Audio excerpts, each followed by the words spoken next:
বন্ধুগণ, বলছিলাম আপনার ঘরে আপনাকে দিন প্রতিষ্ঠা করতে হবে। আপনার মেয়ে পর্দায় চলে কিনা শুনুন। আজকে সবচেয়ে বড় পর্দার ওয়াজ নবী করলেন, আর একজন বলে ইয়া রাসূলুল্লাহ দেবর, দেবর চিনেন তো? হ্যাঁ, দেবর কি? হ্যাঁ, আরে না, স্বামীর ভাই না তো, এটা হলো দেওবর।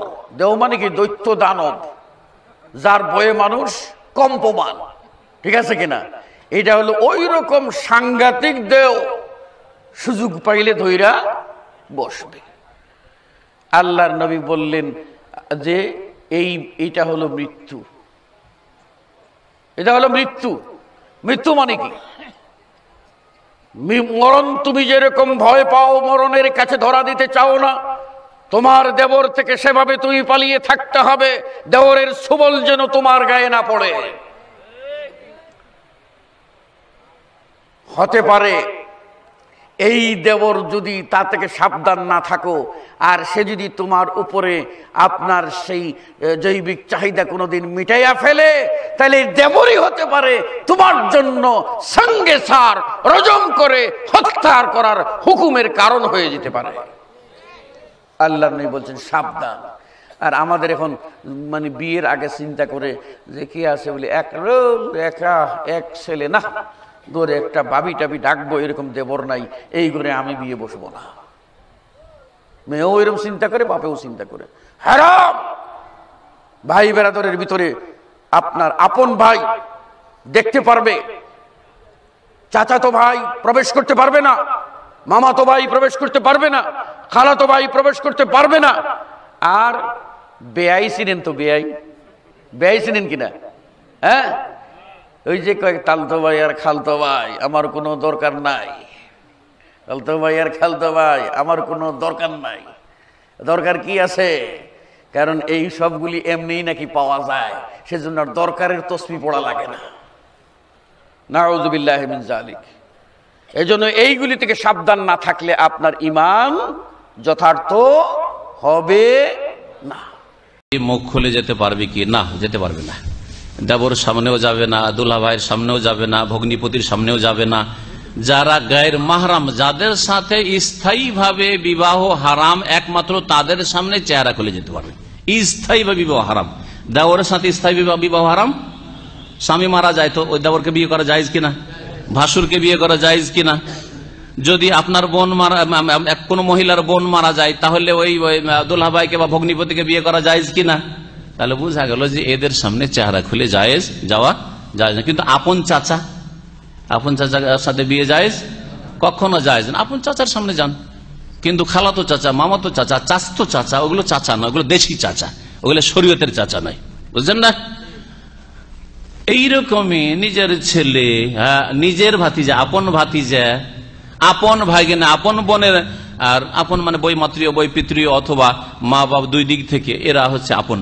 তো এই সব যদি ভাগনা হয়, ভাতিজা হয়, তাদের সামনে যাওয়া যাবে, কোনো অসুবিধা নেই। জি, এক কথায় গায়ের মাহরাম বেগানা পুরুষ শরীয়তে, আমি একজন মহিলার সাথে আমার কোন আত্মীয়তা নেই, আর দেওর দুইজনের সমান, বরং দেওরে ফেতনা বেশি আছে, দেওরে ফেতনা বেশি আছে। কারণ আপনি বাইরের লোক বা আমি বাইরের লোক, ওই ভাইয়ের বাড়িতে বা ওই ভাবির বাড়িতে ঢুকতে পারবো না, ঠিক কিনা? কিন্তু দেওর যে কোনো সময় বাড়িতে শুধু না, ঘরেও ঢুকে যেতে পারবে। একটা ঘটনা ঘটেছে কয়েক বছর আগে, এইখানেই লোক আছে, জি হ্যাঁ, নামও বলবো না, এলাকা বলবো না, কিচ্ছু বলবো না। দেওর ওই ভাতিজাকে আদর করার নামে ভাবির ঘরে ঢুকতো, আর ওই মহিলার স্বামী সৌদি আরবে থাকতো, আদর করতে গিয়ে ভাতিজাকে আদর করতে করতে ভাবিকে আদর করা শুরু করেছে, শুরু করেছে যেই ব্যক্তির ঘটনা সে নিজে বলছে, ওই মহিলার স্বামী বলছে, দেশে গিয়েছি, যাওয়ার পর আমার স্ত্রী শুধু কান্নাই করে, খুব ভালোবাসতো ওকে, বলছে খুব কান্নাই করে, কেন কান্না করছো, বলো তোমার কথা কি হয়েছে? বলছে যে তোমার হক আদায় করতে পারছি না, তুমি আমাকে মাফ করে দাও। কাঁদছে আর বলছে যে আমাকে মাফ করে দাও। কি হয়েছে বলো? বলছে যে তোমার ভাইয়ের প্রেমে আমি ফেঁসে গেছি, তুমি আমাকে মাফ করে দাও, আমাকে বিদায় করে দাও, আমি আর ওকে ছাড়া থাকতে পারছি না। এই স্পষ্ট ভাষায় মহিলা বলছে, নিজে স্বামী আর ওকে বলছে ওই মহিলা, কোনো ভাইদের সত্য ঘটনা। তাহলে কত ফিতনা। নবী সাল্লাল্লাহু আলাইহি ওয়াসাল্লাম বলছে আল হামু আল মউত, দেবর হচ্ছে মৌতের মতো, মৃত্যুর মতো। মৃত্যু থেকে আপ্রাণ চেষ্টা করে দৌড় দিয়ে আপনি গাড়ির তলায় পড়া থেকে অথবা কোন জায়গায় আগুনে ফাঁসা থেকে, ডুবা থেকে বাঁচার যেমন চেষ্টা করছেন, ওই রকম দূরে থাকার চেষ্টা করতে হবে দেবর থেকে। দেবরে বেশি ফিতনা আছে। পরের বাড়ির লোক দ্বারা জেনা হওয়ার অত ভয় নেই, যত ভয় আছে বাড়ির লোক দিয়ে জেনা হওয়ার, ঠিক কিনা? সুতরাং আমাদের দেশের বাপ মা মূর্খ, এটা তো আমারই ছেলে, বৌমা কেমন বেয়াদব, তাকে খাবার দিতে যাই না, তার সামনে যাই না, আমার ছেলেরা থাকলে উঠানে নামে না, ঘরে ঢুকে যায়, বড় জুলম অত্যাচার চালায় পর্দা নাসীন মহিলাদের উপর। আল্লাহ পাক এইসব মা বোনদের হেফাজত করেন যারা পর্দার সাথে থাকতে চায়। রাসূল সাল্লাল্লাহু আলাইহি ওয়াসাল্লাম একদা বললেন, ইয়াকুম দুখুল আল নিসায়ে, তোমরা মহিলাদের নিকটে যাওয়া থেকে বেঁচে থাকো। ইয়াকুম দুখুল আল নিসায়ে, তোমরা মহিলাদের নিকটে যাওয়া থেকে বেঁচে থাকো। এই কথা বলতেই ফাকাল রাজুলুন মিনাল আনসার, আনসারদের একজন লোক বলে বসলো, আল্লাহর রাসূল আফারাইতাল হামওয়া, তাহলে দেবরের ব্যাপারে কি বলছেন? দেবর, আজকে স্বামীর চেয়ে দেবর মহিলাদের কাছে অনেক মিঠে। এই কথা সেই দিনও ছিল, এটা আজকে নতুন নয়, এটা পুরাতন হিসাব। বলার সাথে সাথে সাহাবী বলে বসলেন, তাহলে বলেন দেবর। আরেকটা কথা মনে রাখবেন, আরবিতে কিন্তু ভাসুর নেই, সবাই দেবর, বড় জনও দেবর, ছোট জনও দেবর। এই বাঙালিরা বুঝলো না কিভাবে একে পার্থক্য করে দেখালো যে স্বামী মারা গেলে ভাসুরও বিবাহ করতে পারে, দেবরও বিবাহ করতে পারে। তো দুইজনই সামান্ত পার্থক্য হলো কি করে যে ভাসুরকে লজ্জা করতে হয়, দেবরকে লজ্জা করতে হয় না। দেবর নাকি কাছের মানুষ, আর স্বামী নাকি, ভাসুর নাকি শ্বশুরের স্থানে, তাই ভাসুরকে সম্মান করা হয়। যেই না, দুটাই হারাম এবং একই ব্যাপার, সরিষা সম পরিমাণ, দুইজনের মধ্যে কোনো পার্থক্য নেই। তিনি এই কথা বললেন, দেবরের বিষয়টি কি? তখন রাসূল সাল্লাল্লাহু আলাইহি ওয়াসাল্লাম বললেন, দেখো আল হামু কাল মউত, দেবর হচ্ছে মরণের মতো। এই কথা বলে তিনি কি বলতে চাইলেন? দেবর বাড়িতে থাকে, যেই বস্তু পাশে থাকে সেটাই সবচেয়ে বিপজ্জনক বস্তু। তার সাথে হয়তো অনেক সময় কথায় জড়িয়ে পড়তে পারে। এই কারণেই এই শরীয়তের এই নীতিটাই সবচেয়ে ভালো। ছেলের বিবাহ দেন, পৃথক করে দেন, তাকে জমি জায়গা দেন, ব্যবসা বাণিজ্য দেন, ও করে খাক। আর আপনি দেখেন সে ব্যবসা করতে পারে কিনা। তাকে নিয়ে 3-4টা বৌমা নিয়ে বাড়িতে একটা বিশাল কারখানা, তাতে কত সমস্যা, কত ঝামেলা। এগুলো কেন? সব পৃথক করে দেন। বিবাহ দিবেন, পৃথক করে দেন, বিবাহ দেন, পৃথক করে দেন। আর সব বাড়ি পৃথক পৃথক ঘেরা থাকবে, ছোট হোক আর বড় হোক, প্রাসাদ হোক আর কোড়ে ঘর হোক, সব পৃথক থাকবে। তাই তো তিনি বললেন, দেবরকে ভয় করতে হবে মরণের মতো। দেবর মানে তুমি মরেই গেছো, দেবর পাশে মানে তুমি জাহান্নামে চলে গেছো। দূরের পুরুষের কাছে রক্ষা পাওয়া সহজ, পাশের পুরুষের কাছে রক্ষা পাওয়া সহজ নয়। আর এই দেশের নোংরা, জঘন্য, বর্বর কৃষ্টি কালচার অনুযায়ী দেবর যদি সবচেয়ে কাছের বস্তু হয়, দেবর যদি ওর কোলে বসেই থাকার সুযোগ পাই, তাহলে জেনা হওয়া স্বাভাবিক। দুইজনই যদি একজন আর একজনকে এত কাছের মনে করে, তাহলে মানুষ জেনা থেকে কেমনে বাঁচতে পারে? সম্মানিত মসজিদের মুসল্লি, আবু সাঈদ খুদরি রাদিয়াল্লাহু তাআলা আনহু বলেন, রাসূল সাল্লাল্লাহু আলাইহি সাল্লাম একদা বললেন, ফাত্তাকুদ দুনিয়া ওয়াত্তাকুন নিসা, ফাইনা আউয়ালা ফিতনা ফি বানি ইসরাইল কানা ফিন নিসায়ে। তোমরা পৃথিবী থেকে বেঁচে থাকো, তোমরা জড় বস্তু থেকে বেঁচে থাকো, তোমরা নারী থেকে বেঁচে থাকো, তোমরা পৃথিবী জড় বস্তু থেকে বেঁচে থাকো। কেননা প্রথম বিপদ, প্রথম সমস্যা বানি ইসরাইলের যুগে নারীর মধ্যেই ঘটেছে। প্রথম সমস্যা, প্রথম বিপদ, প্রথম ফিতনা নারীদের মধ্যেই ঘটেছে, নারীদের নিয়েই ঘটেছে। অতএব তোমরা নারী থেকে বেঁচে থাকো আর পৃথিবীর জড় বস্তু থেকে বেঁচে থাকো। এটা তার বিশেষ সতর্কবাণী। বুখারী মুসলিম, সব হাদিসগুলি বুখারী মুসলিম থেকে। উল্লেখ্য যে পৃথিবী জড় বস্তু, তাতে থেকে বেঁচে থাকার কি কারণ হতে পারে? পৃথিবী একদিন আপনাকে অপমান করে দিবে। আপনি যা কিছু করছেন এবং বলছেন সব পৃথিবী ধরে রেখেছে। একটা আশ্চর্য ধরনের ভিডিও মোবাইল পৃথিবী ছবি সহ ধরে রাখছে সব কর্ম। সেদিন ছবি সহ বলে দিবে। তাই তো আল্লাহ বলেছেন, মিসকালা যারাতিন খাইরা ইয়ারা, মিসকালা যারাতিন শাররা ইয়ারা।